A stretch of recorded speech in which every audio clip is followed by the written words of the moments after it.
Assalamualaikum warahmatullahi wabarakatuh. Madayaw, umayong adlaw kaninyong tanan. Maganda araw sa inyong lahat.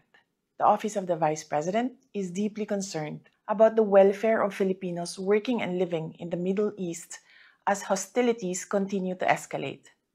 As a nation, we should come together in prayer for the safety of our kababayans, even as we hope for the expeditious and peaceful end to the conflict. Sa ating mga kababayan sa Middle East, napakahalaga ng inyong kahandaan ngayon higit kailanman.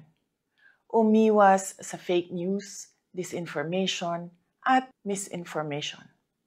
Tiyaking nagmumula sa mapagkakatiwalaang media group ang mga impormasyon hinggil sa mga kasalukuyang pangyayari.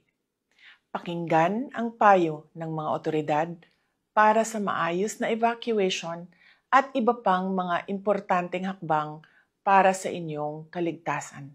Higit sa lahat, manatili tayong mahinahon at matatag. Dala-dala ang ating pananampalataya sa Diyos at pag-asa para sa kapayapaan.